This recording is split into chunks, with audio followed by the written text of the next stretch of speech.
Hey, you're listening to Witchy Spiritual Stuff with your host, me, Elementally. And today we're going to get into like a quick how to learn witchcraft spells. So you want to know how to learn witchcraft spells? Let's do this. Whether you're a beginner or you already have a few spells under your belt, one of the greatest things about being a witch is that there's always more to learn. So each new spell you learn is a new opportunity to find happiness and spread it to those around you. But I totally get that you're not sure where to start, so let's chat about it a little bit. The big thing you need to know is what type of spells are out there, and you need just some quick beginner tips, and that's how we're going to get you started through all of this. So to give you an idea of the possibilities when it comes to witchcraft spells, it pays to take a look back at history. Many early witches would practice witchcraft as a source of income, where they would sell charms and fortune-telling services to those around them. This was particularly important for widows who often wouldn't have any other way to earn money. But in those days, witchcraft sort of extended way beyond that and went through lots of secret tunnels and things like that, and nobody really talked about it. But now witchcraft isn't just a way to survive or make a living. It's witches can think outside the box and cast spells for every part of life. So witches can cast spells for themselves to improve their fortunes, or they can cast spells for others to help a friend in need and that sort of thing, or their success, etc. But if you're wondering how to learn witchcraft spells, it's important to know that different types of spells and what they are. So one of the big, most important spells that everybody always talks about is love spells. Well, when it comes to love spells, there's a lot of different kind of spells that you can do to assist a person in their love life. But it's kind of important that with love spells, you be responsible. And we chatted about that in last podcast, so definitely check that out. But here are some of the different things that love spells can do. You could do a spell to boost your attractiveness, a spell to get you ready to fall in love, a spell to strengthen or improve your current relationship. It doesn't hurt, especially if you involve your partner, to reclaim your ex-partner. And of course, everyone always has free will, so that's kind of an interesting gray area, but we do have to talk about it if we're talking about this. To rekindle your love that you already have, but just needs some more flame igniting, to seek reconciliation with someone, or even to forget about someone, or to keep someone from being unfaithful. Love spells can be used to help you also comprehend your own personal deepest feelings.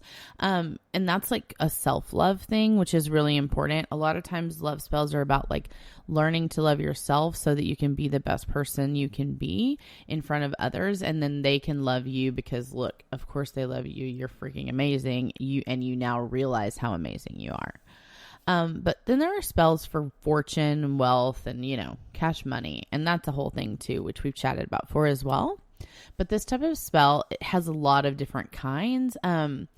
People do lottery winning spells, and those are gross and not something that you should do.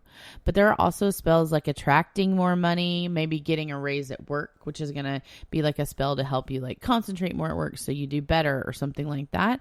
And then there's also spells to just help you eliminate debt, which is going to be kind of a spell to teach you best practices in that situation.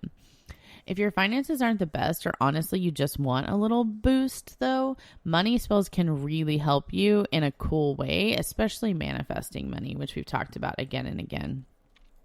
Another big one that you hear about a lot, and this one is super controversial, but it spells for health. So if you know one who's sick, you can use health spells to make them feel better, which that we all know that's not true.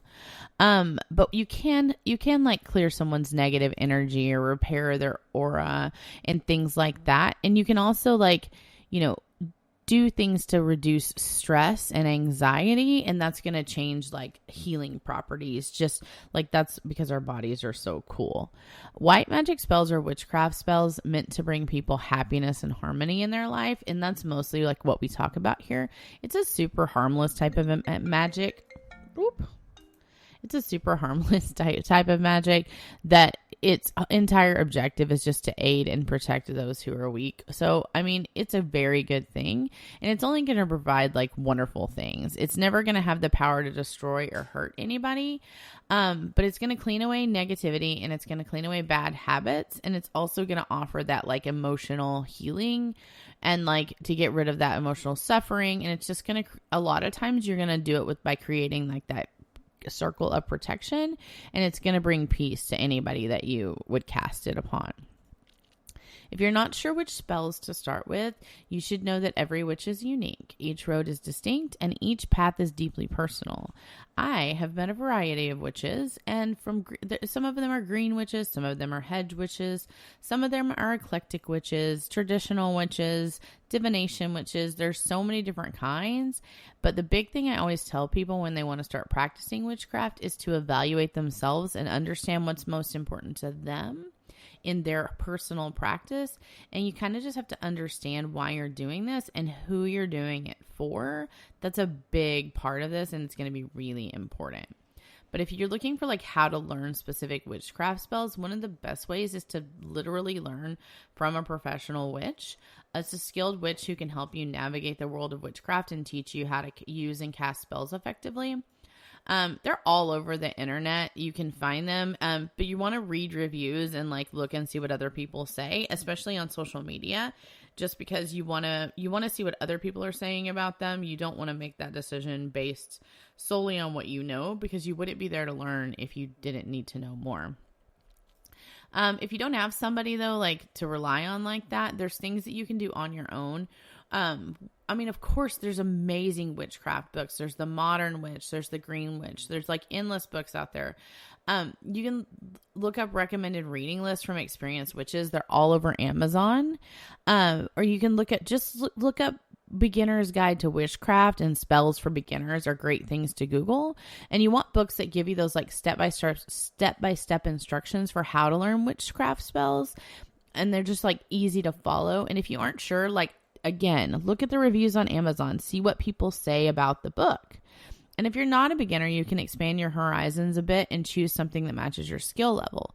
You can modify the same search terms and look up things like intermediate spells for witches or advanced witchcraft spells. You're going to want to do like those longer tags like that so that you don't just end up with a bunch of like costumes from Spirit, because that's not what you're looking for.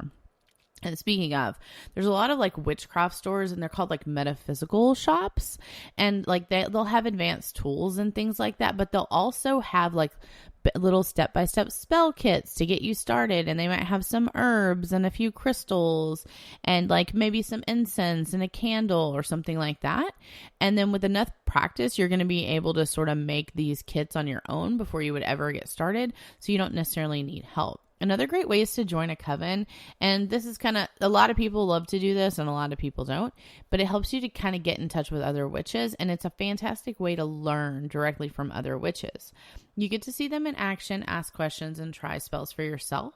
And if you already know some spells, other witches can give you feedback on your technique and even just give you more spells to learn. You don't have to physically be there with the other witches either. You can easily find communities of witches on Facebook, Instagram, and of course, TikTok. And who knows, you might come across an experienced witch who is willing to mentor you. If you find a witch that aligns with your goals and interests, you can speak to them or send them a message or whatever. Just ask them. Ask if they're willing. You'd be surprised at how often they'll say yes if you just ask. When it comes to learning new spells, it's important to let your goals guide you. Ask yourself questions like, what spells do I want to learn first? What are my goals with witchcraft? You can start off with love spells and wealth spells, but I mean, you can also start off with protection spells. Those are super simple, super easy, in a way that a lot of people begin.